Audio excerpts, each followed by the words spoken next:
What's good? It's your boy Logic back in here with another video. Let's get into it, right? The topic is going to be who's the best basketball player in the league? Who's the best? Who rises above everybody? And I know the discussion is going to always include Giannis right now because he just won himself a title. And yes, he's at least a top 5 player in the league right now, right? Um, Here's the thing, depending on who you ask, depending on how you phrase the question, you can cherry pick how you want to use the criteria for best, right? You can, is it how many wins he got, his impact, um is he the best scorer? Do you average everything that he does? If you were to like put points in stats and just say, hey, his overall total score is this, and that would make him the best. It depends on how you really frame the question. Now, here's my thing. If we want to say who's the best player, when someone asks me who's the best player in the league, what I always refer to in the back of my mind when I'm trying to make my points is if they were playing a one-on-one game, who would win? That to me is who's the best basketball player in the league. That's simply put. If they both were on the court and they both were playing one-on-one, who would win more often than not? Let's say they played like a 7-game series, like to 10 one-on-one. Who would win, right? Now, and that's funny. That's kind of funny because, to tell you the truth, I had to pick between Giannis and KD, who are probably, on paper would probably be the best players in the league. I'm playing what if scenarios at this point, but you would have to go along with this journey. There's a strong possibility that Giannis could win this, right? Because you could play bully ball, right? What is Giannis is like 50 pounds heavier. He looks muscular as fuck. He's stronger. They're about the same height. Wingspans around the same. And I would say this. KD won't be able to keep Giannis from going to the basket. All right. We already know how they tried to keep Giannis from going to the basket. They had to build the wall. Guess what? The wall was like at least 3 niggas plus. So it took 3 niggas to stop him from going inside. So guess what happens when it's a one-on-one game? He'll always be able to get inside. He will Euro step around KD. He will back him down, and he'll get his easy 2 points. Now, KD got the best outside game. He can shoot whatever. But here's the thing. Unless KD's going to keep shooting threes, the same baskets that he's going to make is going to be worth the same amount of points Giannis is going to make. So he's shooting 2-pointers just like Giannis is shooting 2-pointers. But guess what? Inside shots have a higher percent rate, even with KD's percentage on his outside shot. If you compare that to the percentage of Giannis' inside shot, comparable, if not, Giannis has the edge, right? So in this what-if scenario, I'd be like, okay, here's another thing. Who has the better stamina? I would say that Giannis has the better stamina. Also, he has the better health. So in this what-if scenario, I would say, hey, Giannis, on a balance of probability, in my mind, would get the edge. Because shooting long little 2s and 3s and shit, ball rim out, whatever, and then you got to run, try to get the rebound, try to hurry and bring. But the thing is, if Giannis, let's say Giannis misses. Let's just say Giannis misses. See, here's the thing. When you miss a under the basket shot, the ball doesn't really ricochet all over the court. So chances are he has a higher chance of getting his own rebound than KD has getting his rebound shooting those 2-pointers. So Giannis has a higher rate of getting secondhand points, putting it back in, so he gets double the attempts than if KD were to miss a 15-footer. You know what I'm saying? What are the odds that it bounces right back to him if he missed? You know what I'm saying? So, like I said, balance probability, one-on-one game, I probably would give it to Giannis. I mean, it could go either way, but if I was a betting man one-on-one, I'll give it to Giannis. Because KD can't build a one-person wall. And if KD goes down low, Giannis is right there with the same height and length and whatever, but with the stronger body. Now, we can go into team ball, and this is where it's different. All right. Now, when you say best player, and let's say your thought process isn't like me, it's not a one-on-one thing. Maybe it's a team aspect, right? This sucks because here's the thing. Yes, Giannis played. I'll say this because this is going to be difficult to articulate. This is where really, to be 100, LeBron would slide into this argument if I didn't try to keep it between KD and Giannis, because to me, if a player can elevate all his teammates to a higher level, then he does his job. Like I'll tell you like this. I'm not saying LeBron ain't played on a stacked team, but before he played on stacked teams, you saw what he could do to teams. It's undisputable. Niggas be having 15 game season, and as soon as LeBron get on there, they're a 50, 60 plus win team. So we know that he makes them better. You know what I'm saying? Here's the thing about playing on stacked teams and stuff like that, right? It's easy to be like, okay, these numbers look great, blah, blah, blah, play with Golden State, this and that. And here's the thing you got to realize. When you have other threats on the floor, the attention to players gets shifted.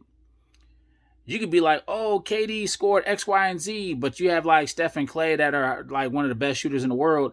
And what I'm saying is there's a difference between making somebody better and then making it easier for somebody else, who, especially if they're already good, because the numbers will get inflated based on, man, I got to double this guy and sacrifice maybe KD making some points. Now, here's the difference. When LeBron was doing that shit, the niggas was scrubs. So he could pass it out to whoever who's trash, and they still knew that LeBron was a threat. Niggas wasn't scrambling out to the niggas he was passing it to before he got on stacked teams. He legitimately had to put his faith in his team when he went out there and played. Let me turn on this light real fast. It's a little okay. I should have did this shit from the fucking jump, because it got dark real quick, right? But when LeBron was on a team, like, I'm gonna tell you like this, like, to make all your teammates better, to elevate your team, give them that confidence, whatever. Now, don't get me wrong. That's not saying that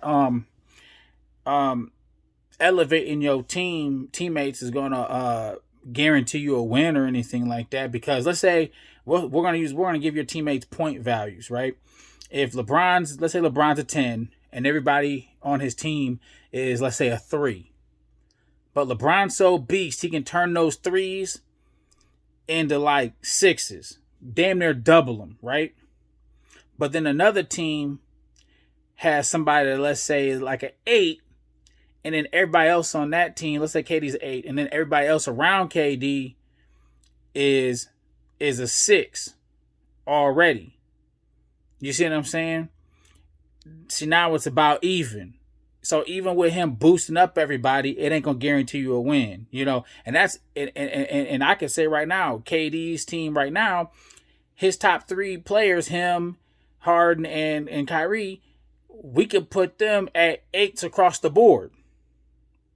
So let's say LeBron was in his prime, and he had LeBron, and he had like the trash ass fucking Cavaliers back in his heyday, and he elevated them to 6s. You got a 10, 6, 6, and then you got 3 8s.